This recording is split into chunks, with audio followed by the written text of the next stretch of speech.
Hello again, and welcome to another episode of Behind the Lava Lava. I am your host, Johnny, and today we have the usual suspects joining us. We got Prez, we got Milford, we got JP, then we have Saya, and then Manu.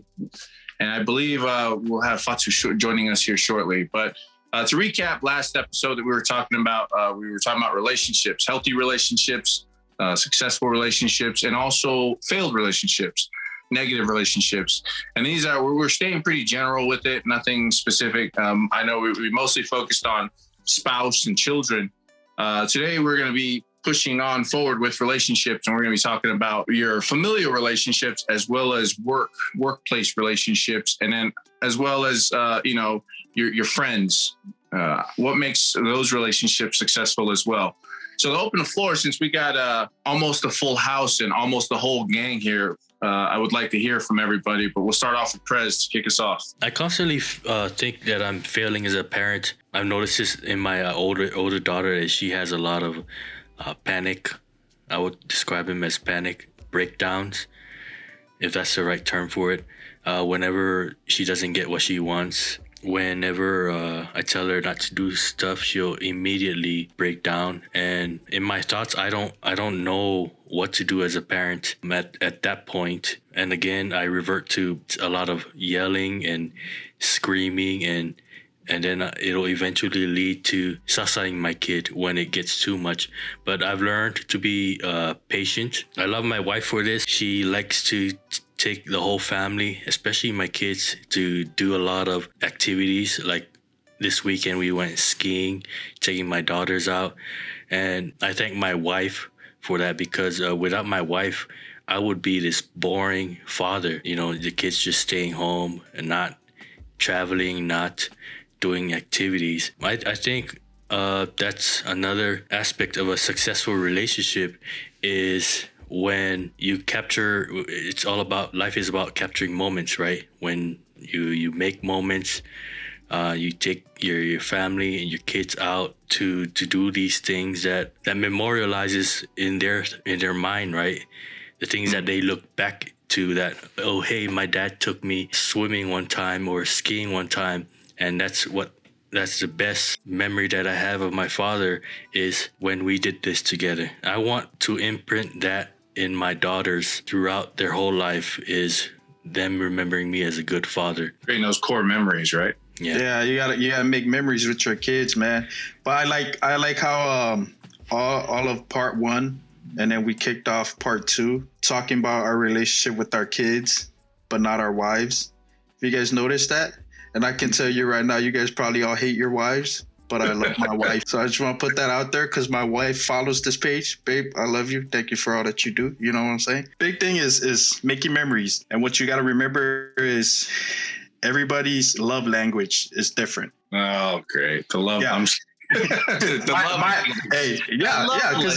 this like guy. some are physical. Mine is food. You give me food, man, I love you. It's just like you show up to my work with tacos and stuff, man, I love you. So you just got to figure out what your partner's love language is, and then roll from there.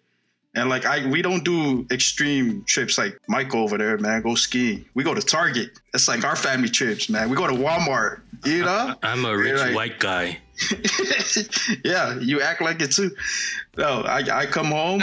I can tell, because you can tell when your wife just had enough with the kids. Yeah, so it's just like, hey, I got the kids. Throw the kids in the truck.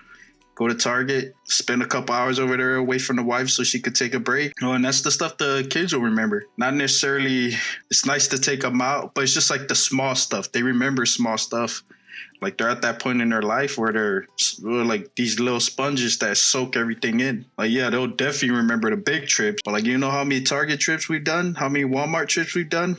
We've done a lot. And that's just like their favorite thing now. And you can't set the bar too high, Michael, because now they're always going to expect you to take them skiing. Like I take them to Target, you got to start low minimum, Target, Walmart. And then when I do take them skiing, they're like, oh my goodness, this is the best day ever. And then we go back to Target and Walmart. You know, I'm a very cheap person. It's not my fault. I basically blame my wife for that, setting the bar high. I hope my kids don't get bored on the future activities, because already skiing is, man, I don't even ski, but that's already too much. And back to the wives. There's one. Now you want to talk about wives? There's one thing that I want to bring up for our wives to listen to. Just because someone doesn't love you the way that you want to be loved doesn't mean that they don't love you. Like JP said, everyone expresses love a different way. I know my wife loves affection. She likes to get attention to her, and I'm a very difficult guy to deal with. I'm very stubborn, and I'm not that kind of guy who shows affection. Since from the beginning of my relationships, I've lacked that, and that's one of the problems that we've always fought with, is me being non-affectionate. I have a hard time relaying that I love my wife and my kids the way that they want me to show them. I can't show my love for the people that I love. You know, everyone is born and raised differently, and I shouldn't make that as an excuse. I should do better as a husband and a father. I think the little things do count, because, I've been in so many relationships in all 34 years of my life, and I've picked up on where I make mistakes and things that I should have done, things I should have done, and things I didn't do but should have. Me, Michael, I think you should just, if that's the type of thing that she likes, affection and things. My girl is always, all she wants to do is cuddle every single night. But I tell them I'm with the boys. When I'm with the boys, she already knows, but she keeps... That's a lie. That's a lie, because you always leave us to go cuddle. It's like, I'll be back, boys. So it's like, Sia's off? Okay, all right, bye. See you tomorrow. I say I got to go make my sandwich. Anyways, believe me, I wasn't an affectionate person. I know that's what she wanted, so I tried it. If it makes her happy, I'll do what I got to do. No, yeah, I agree, man. My wife likes to get physical, if you guys know what I mean. So I have to do it, man. I keep trying to, it's like, no, let's take a break. Well, obviously, everyone gets physical with their wife. I'm talking about more emotionally. Yeah, that's what I was trying to get at. We adult wrestle, It was like, please, I need a break. I had a long day at work, But that's just what my wife likes. That's her love language, So being a good husband, I have to do it. Just like Saya said. Sometimes you just gotta give in, boys. Do what you gotta do. Anyways, love language doesn't. No, I'm just kidding.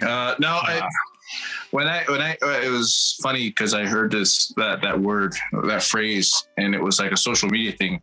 And when my wife brings up these social media terms, I'm like, it's crock of crap. I don't listen to that stuff. But then I started noticing little things. It's like, what's your love language? What's your love language? Like, well, who made up this bull crap word now? I'm trying to make it sound nice and call it love language. But I started noticing stuff that I do. Like for me, it was I have to touch her, like a shoulder or something, like where my foot touches her foot or something like that. It's weird. And for my wife, it was always food. She wanted food, either food or quality time. So the whole notion of, hey, I'm going to take the kids are acting up, so I'm going to take the kids and go. No. She wants to go too. Even though she's been fighting with the kids all day long. And I'm like, all right, I'm going to take the kids out of your hands. We're just going to go bowling. Well, I want to go too. Why? Because she knows that if I take the kids bowling, I'm going to take them out to eat too. And she doesn't want to miss out. So it was like I started noticing the little things, and it's viable and stuff like that. But I don't believe it's the make all of a relationship. I believe it's there are a lot more factors involved. T, you got to chime in. Yeah, there's a key thing you touched on last time, which I think applies to all relationships, whether it's spousal, or like we were trying to talk about in the beginning of this, your relationship with your coworkers or your boys. Yeah. I know we kind of went back, but yeah. Our father to child. It's balance, finding that balance. I know we were talking about, what do we think about the some on relationships nowadays. Why is it more or less successful or whatnot? I can't speak, for our culture because I'm not raised that way, but just being observant. Talk. Yeah, being observant of everything around and just noticing a lot of problems. It stems from the imbalance, the man thinking, I've done all this and that. I'm working, I'm grinding, I'm coming home. Why isn't this way? Automatically thinking that a woman should have this ready. A woman, or why, the picture in their minds, instead of thinking about what the woman went through that day, with the wild children, or maybe something happened in her family. And instead of considering all factors, it's thinking of oneself over everybody else. You can say anything with the boys too, but like, oh, hey, old dude hasn't hit me up in a while. Man, he ain't cool with us no more. But what have you done to reach out to your friend? So stop being selfish. That's what, yeah. And I like that we all had to go back, and all these guys had to touch on their relationship with their wives because they got called out for not speaking on it on part 1 of this episode. So that's why we haven't wrote forward. We're still stuck on wives. That one beautiful. She my wife knows the deal. I love that point, the balance. I know you touched about it, but I like how you put it. We're coming back to where I was talking about with relationships with not our families, but our coworkers or success, like our relationship right now. Us, what constitutes or what makes a successful relationship for us friends? I know I haven't heard anything from him tonight, but I'd like to give the time over to Manu. Let me hear your opinion. What are some things that you think would make a good relationship for your friends? Being able to be there for them when they need someone to talk to. Our relationship between you and your wife is way different from you and a homie. So I would say most of the thing that you don't talk about to your wife, you would share it with your friends because you feel comfortable around them. And I'm pretty sure we got some secrets that we always keep. And this is just between, us as friends. Eddie, my wife watches this on YouTube.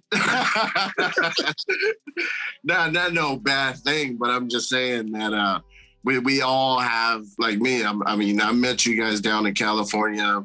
You guys came over and I was willing to open my home for you guys. So to keep a close relationship with my friends, I have to be there for them. You know what I mean? So, and that's what I did is I would welcome all the Samoan crew, all the homeless Marines, all the hungry, thirsty, nowhere to go, no family, all the bum Marines. So yeah, and I was willing to provide that for my friends. With this, what was it, like 10, 15 years ago, and I'm still here for you guys, and I'm happy to be around you guys. So if anything happens, with you guys, know that I'm here for you guys. Yeah, Manu was also a bad influence. I've never touched alcohol my entire life till I showed up to Manu's house. I left as an alcoholic. He was also a bad friend. I have a question. What's alcohol? It's not how to recycle though.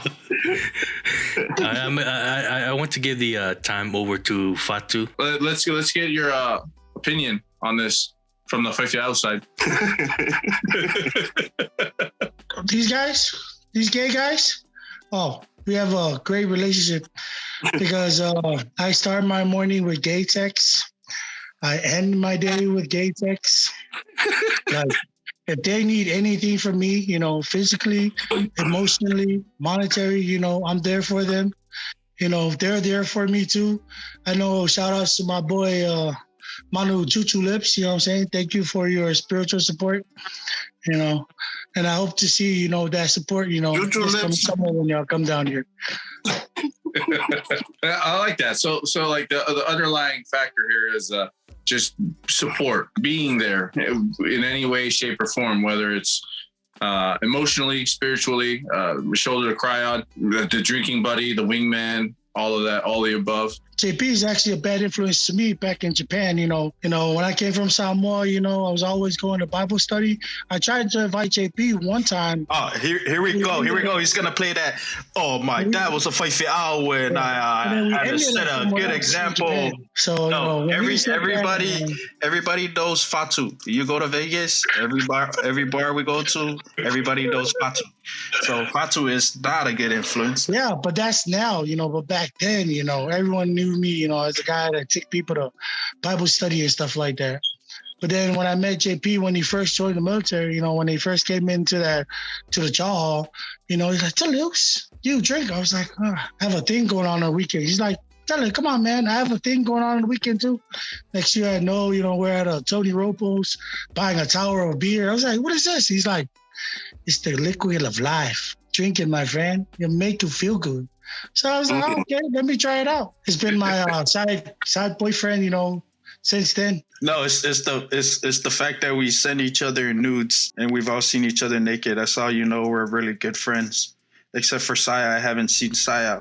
So now that we've established that, what do you think makes an unsuccessful relationship among friends? There's always that one friend that you have a feeling that just doesn't give a fuck about what you're saying to them. Like you're telling them your problems, but now it's sort of like you have that feeling where they're like, oh, this nigga, here he goes again, talking this shit, never. That's how I feel about you every day. Every time I see your messages, your text. If that makes me a bad friend, I guess I'm a bad friend. But anytime I see Fatu's messages on there, it's like, this bitch. Yeah, because I was telling you, because if I were to cap on what y'all were talking earlier about the relationship, I used to tell my friend Jeffrey all the time, like, gotta put your foot down, tell her who the man is, who wear the pants in this house. But I don't say that to my wife because I like sleeping here. She cooks for me, so. Yeah, we all know that you wear the pants. Hey. First of all, it's a thong, not a panty. It kind of hurts. It's itchy when you wear a panty. They're saying. Oh, so you might need to wash your panty then. You got brown stains on your panty, bro. That's why it's itchy down there. I don't have those anymore. Mine was it. Oh, you guys wear the same panty?